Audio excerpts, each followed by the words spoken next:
Hi, this is Dakota Free Press in lovely Spearfish, South Dakota. We're with Ethan Marsland, candidate for District 33 House. Ethan, you're running for in next year's election, the 2016 election. You want to go to Pierre and be a legislator. What would possess you to have such a desire? Well, I've seen what's happened with a lot of the legislators, particularly in my area, and seen the same people over and over again cycle between the House and the Senate, and nothing has gotten done. Absolutely nothing. They like to claim, oh, we're fiscally responsible. We cut spending every year. We balance the budget every year. But really, when you look at the details, a lot of that stuff doesn't exactly happen, and there's a lot of maneuvering that goes on to make it look like it happened. Well, if that continues to happen and you're just putting the same people in all the time, why would you expect anything different? That's why I'm running for the House of Representatives, to make a change, to actually, deliver on some of those promises that other legislators haven't been able to keep. Sure. Tell us, Ethan, about some of those things you've seen that aren't getting done, that apparently you believe need to get done. What are those priorities that you want to achieve for District 33? Well, a big thing that is talked about all the time by a lot of legislators is balancing the budget, something that's touted by governors all the time. I believe that it's great that South Dakota has a balanced budget amendment because we're a rural state. We don't really have the capacity to deficit spend, but balancing the budget is something that doesn't really happen. What happens is they spend all the money they want throughout the fiscal year, and then whatever is left over, whatever they have a deficit spent on, whatever they've deficit spent on, they scrape off of other programs, particularly education, and that's something I'm just not okay with. I think education should be the #1 priority. So to make education a #1 priority, number one, it sounds like you're saying we need to not have this extra that could go to teaching, quit scraping that off to other programs. Are there additional funds that we need? And if so, what do we need additional funds for, and where would you get them? Well, like I said, education is the #1 priority. Once we get further along, closer to the election, closer to what the problems will be when the new legislature is sworn in, we'll have a more comprehensive plan to deal with the different budget problems the state has. But where that money needs to come from, with the way that the legislature operates right now, in 5 to 10 years, they're going to have to implement an income tax. Now, I'm not saying we should do that right away, and that's an argument and a conversation to be had on another day. But I think what we need to do is reform the property tax system, because the way it is now, you have big corporations that come in, big chain corporations like Walmart that come in. They pay nothing in property taxes for a lot of years or never. And you have these small businesses like this one right here, this little coffee shop right here, that's being gouged on an annual basis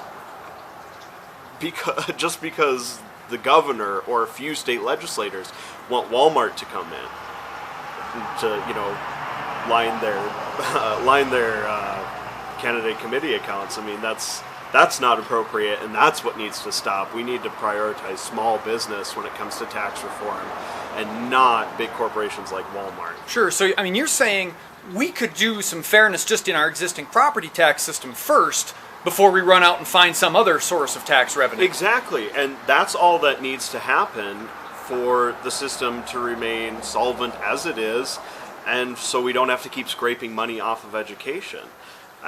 That's something that should have happened a long time ago, but it doesn't, because the people who are making the decisions, their biggest donors are the interest groups and lobbying firms that represent the biggest corporations in the state.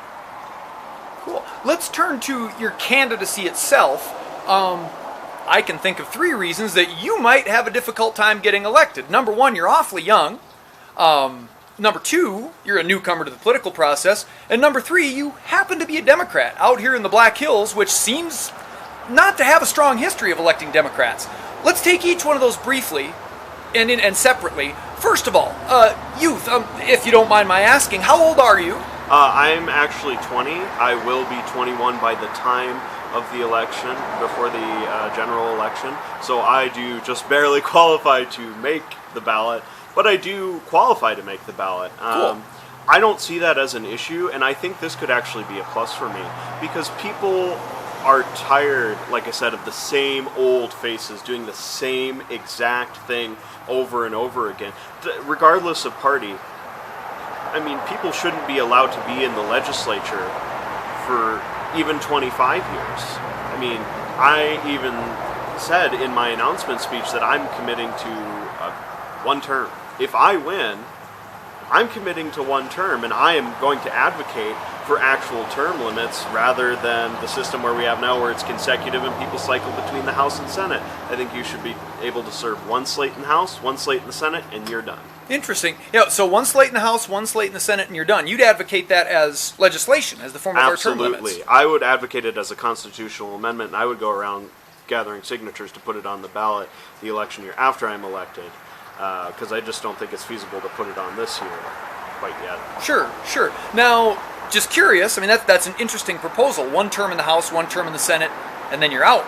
No, not one term. I would, it's four consecutive terms. Oh, okay. I'd say 4 terms in the Senate, 4 terms in the Got House, it. and then Got you're it. done. So you could serve a maximum of 16 years in the legislature total. And that would be a lifetime, not like serve Lifetime. 16 years and then sit out and then come back. No consecutive terms, because I do not believe in the system we have now, because it has produced the same legislation over and over again. You know, our legislature only meets for 40 days. You have the same people talking about the same nonsense, taking up at least half of their time, focusing on social issues that are out of their hands in the first place, rather than the problems that we have that actually exist in the state, like our infrastructure problems. I live out in Meade County. We have roads that are crumbling all over the place. Our county commission isn't doing anything. They can't do a lot about it in the first place. We've asked for help from the state, nothing, because they are too busy dealing with stuff like abortion and gay marriage, stuff that's been decided at the Supreme Court, that if they want to have that fight, go have it in the courts and leave it out of the legislature. Let us get done the things that need to get done. You mentioned the road tax. We'll get back to how to win in the Black Hills, but you mentioned the road situation. Do you feel the 2015 legislature, with its $85 million tax increase for road construction, did that bill not do enough for your county and for road construction in your area? It clearly didn't, because I haven't seen a lot of things on the books. The one thing coming up for new construction or repairs, in my neighborhood, I saw some repairs being done. It looked like regular maintenance stuff, but the road was just fine. The street signs were just fine. They repaved the road. They replaced all the street signs. And then you go to another part of the county, and something that should be a paved road is dirt. It's not even gravel. And the stuff that is paved is crumbling away. You know, people in rural communities deserve to have just as good access to the more populated parts of the counties, to hospitals, to clinics, as people who live in the little towns. And the way it's going now is just ridiculous, and I think a lot of it is due to the way that the legislature operates about transportation.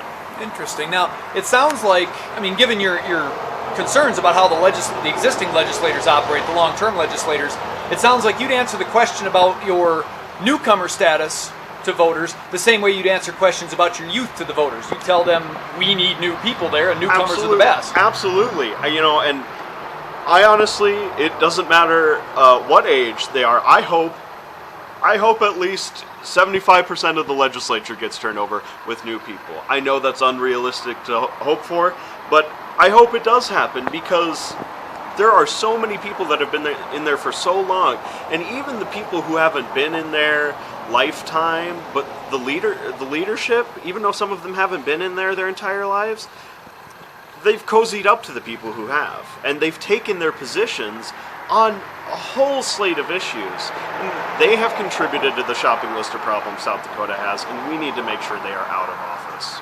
Now, if we could wave the magic wand and get 75% new legislators next year, a significant number of them would be Democrats taking over for Republicans, which brings me back to that question about how you, as a Democrat, you're running as a Democrat, what's the secret sauce for a Democrat in the Black Hills to reverse the historical trend of the 30s districts and the surrounding districts mostly electing Republicans? Yeah.